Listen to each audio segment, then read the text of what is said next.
Okurujerwa mukuru w'akakiiko akarukurwanisa obushuma bw'emibazi omu marwariro ga gavumenti akenshi y'omwembezi w'ihanga ya State House Dr. Elijah Semanda nashoborra ku irwariro eri ryejwangize omu bushuma bw'ebintu bingi ahirwariro aha harimu nk'amanda ag'amamotoka masya obushuma bw'emibazi omu irwariro za kanyabwengye z'ekika kya laptop na n'obwoma oburukukwata enkuba otiireho ebindi okushishikara yakigumya kongu obushuma nyamwingi busimbira amakanda ahirwariro aha kandi omwe aha barukukoreraho ariyo nakyondozebwaho emishango y'obushuma. Dr. Semanda yashoborora ngu eyindi mishango eriyo nekorwaho obwebembezi bw'irwariro eri. Issues of theft. There were multiple thefts of very many things in the hospital. Theft of batteries of a new car, a theft of medicines, a theft of laptops, theft of lightning conductors and other metals, and vandalism. Omurukiiko oru rwa baraza rutebeekanisibwa akakiiko ka State House Health Monitoring Unit aha by'obuheereza bw'irwariro erikuru erya Hoima aha Boma Grounds omu Hoima City.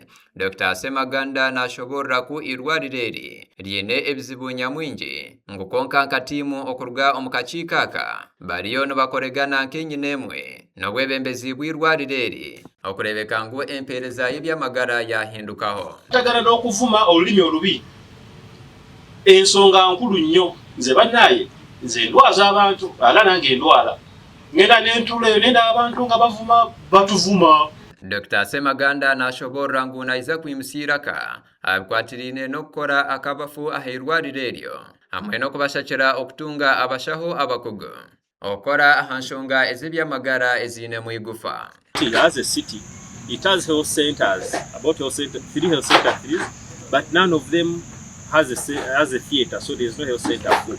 So that means that Hoima Regional Referral Hospital shoulders the burden of the entire city, the district, plus the 9 referring districts. Aha nshonga ekwatirine n'abasurukare ba UPDF abateirwe aha mwanya ogurukutahirwamu omu irwariro eri okuchebera abarukutahamu RCC wa Hoima City Badru Mugabi yashoborra ngu ababa bateireho n'ekigendererwa ekyokuchebera n'okushijuma enkozi z'ebibi abakubasa kubabe ebigendererwa by'omwirima kubisya ahirwariro eri.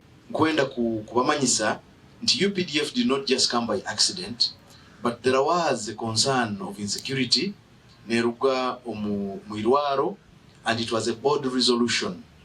Dr. Ibrahim Obwaga ari mukuru w'irwariro rya Hoima Regional Referral Hospital yashoborra ngu beine abakozi bake ahirwariro eri. Our intention was to obtain feedback from the community because the feedback initiatives that we have are not known to the majority of the people, especially the QR code, and yet it would help us so much in client satisfaction. Yagaruka yashoborra habizibu nyamwingi ahirwariro eri nk'obutaba n'akabafu hamwe n'omwanya ogw'okuziikamu ababuzirwa babo.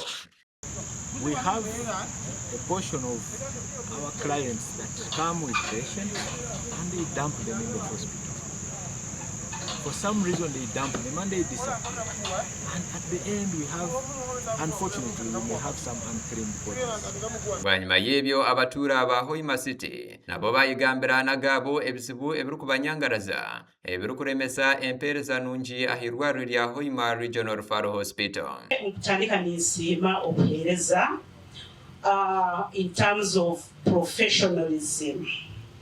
Nti ndwalizeyo abarwaire abatungire severe injuries baitu obuheereza butoberire bulungi muno. Abadaktari betwina abadoctors tibakumala omukyalo lati akibalizo kati abaino mwami oli nwakibalizoho yagamba okusanga abarwaire babalikeire bana abayintani. Mukazi wange akatunga accident nibamutomera naturasomere kusomesa yarugwa amaino gachweka amaino gachwekere gasigara omunda omunyama hanyuma omukazi ogwo nkamuleta nyamwikya boma obunyamwikize boma omusekisone kwatibwa ya maino bakangamba itwe otatuhaire sente ebyo banzo garuka harubajo akabaroho omukazi omu ali daktari Gasha kwa Gad asaba ahabwa Tayari West.